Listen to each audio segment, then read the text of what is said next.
Hello, it is Tuesday, 2 weeks post the apocalyptic storm that took off the roof of my house and 5 ceiling boards. The whole roof went splat, some of it knocked into a tree. I've had the time to look at everything now and I can see the tree got cut in half. Should take a photo of that. We haven't sorted out that big mess, haven't fetched all the mess that is at my neighbour's. It's mostly just been survival and fencing and trying to get the little Wendy cabin ready to be livable again.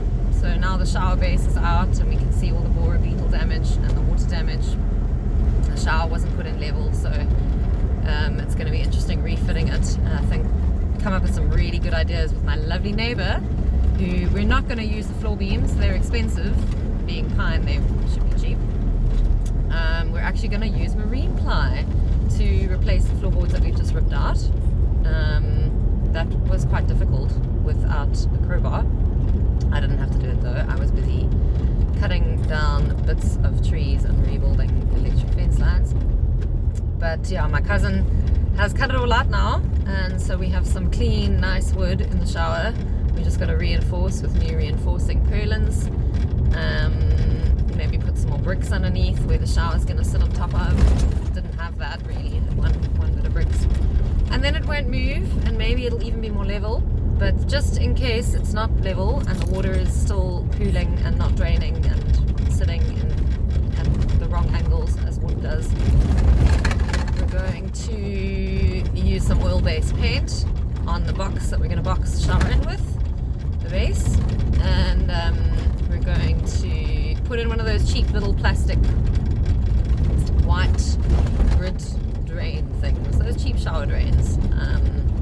We're going to cut a hole in the side of the shower base, and that's going to allow the water out to sit. Because when I stayed there before, the river water that we shower with, basically that's all that's plumbed to the house, the cabin, is I've got to look where I'm going now, it's got like life forms in it. So you shower and that's fine, it actually feels really great in your skin and your hair, it's beautiful, it's full of tannins, and then the shower doesn't drain and you get this beautiful silty, it's like a riverbank trying to regrow in the bottom of the shower, which I got quite used to. Sometimes you see things moving around and it's alive, definitely amoebas, even worms somehow. The eggs I suppose hatch. I can't see anything. I'm now going to get my wheel bearing on my right front wheel sorted out, because it all happens at once. We had the chicken mite experience. My cousin, who's helping me with everything since the day we had to evacuate at speed at high wind, she has also now developed a tooth abscess, so she looks like half a hamster. She just can't make this stuff up. It's unreal, but it's a good dream. We keep dreaming the dream. I'm going to have a beautiful retreat venue and repair my relationship with the land, no matter what. And yeah, so that's where we're at. I'm gonna go and find some marine ply. I've got offcuts from when we built the house. Still waiting for the quote from the builder, because again, you can't make this stuff up. Guess what happened there? On Friday evening, I was driving home at about 5:30. It was getting dark. Checked the logging truck that was there that I saw in the morning when I left to go and teach Pilates. And who is stuck, literally stuck, behind and underneath the logging truck? The builder. He did not see, with the sun setting in front of the truck, I was coming up with the sun setting behind me, and I'd seen the truck in the morning, and he didn't see it, and the truck didn't have a hazard light or a hazard triangle, nada. The guy actually came running up as I stopped next to the boulder. Very sketchy place to stop, and I was like, "Are you okay?" And the guy's like, "Oh, I was just about to put the triangle up." We're like, just a couple of minutes late. This dude now needs the hospital. So the boulder was in hospital, so I still have no quote. He's going to be okay, which is wonderful boon. That's what he says. That's what we all believe. But it's really like so many obstacles, so many challenges, speed bumps, so many things. So, you know, what does one do? The only power we have is to choose how we react.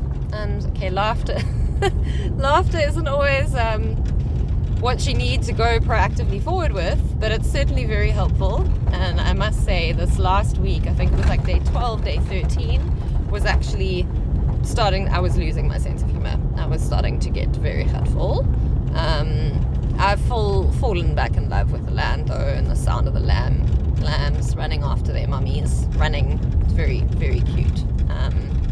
And just the beauty, and the weather has been absolutely blissful, which is like quite shocking when you think of how it was 2 weeks and a day ago. It was like all hell had broken loose, and now it's just bliss. We barely had rain. No, last night we didn't even have condensation. My mirrors weren't even all wet and unusable. But yes, so today I'm doing that, and hopefully we're going to get the shower basin, and I'm going to remember to get this little shower plastic magoti that we need. And same as always, you know, we have no power still, Eskom, lovely Eskom, but we're surviving by charging the phones and the torches and the laptop, and anything else is chargeable. My cousin just reminded me last night, she was like, don't you have a little UPS battery bank? And I was like, actually I do, because we've been using the internet UPS and that doesn't last very long. Like, I can do like a little bit of banking and send an email or two, and then the internet's done for the day, and then we have charged up phones but no internet. Yesterday actually I didn't even have a charged up phone because I was on the road the whole day. Also been meaning to mention, I was quite chuffed with myself because yesterday I did one of my first in-person conscious connected breathwork facilitations. I'm training through an organization called Breathwork Africa, and it has been an incredible holding space since moving onto the farm. This coming Feb it'll be 2 years, and yeah, the breathwork training has really helped me to draw myself towards myself in all these challenging situations, and yeah, to be able to see the bigger picture. That I'm very chuffed that I'm in the throes of all the chaos. I am still getting along with my qualification, because it's part of the dream, right? You know, I want to be able to offer people a place to connect with themselves, to connect with nature, and our breath is such a portal to be able to do that by accessing our nervous systems.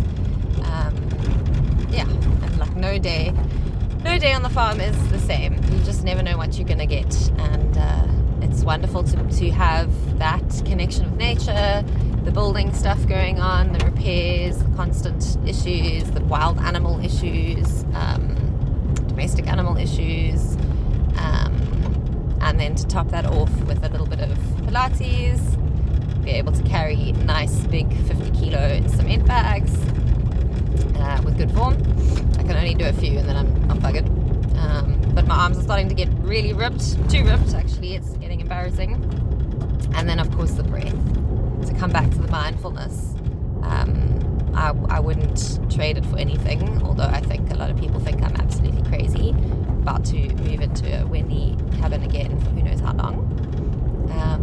But yeah, if you are following from your computer and wanting to embark on a dream similar to my dream, living off the grid, living with nature,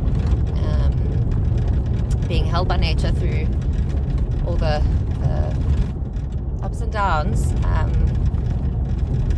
take those first steps, do the things, start budgeting, start thinking creatively. How can you make that happen?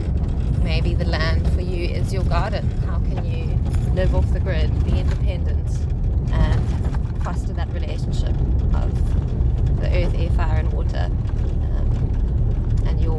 And our beings are a beautiful combination of earth, air, fire, and water, and that's all very special. So sending you light, and keep dreaming.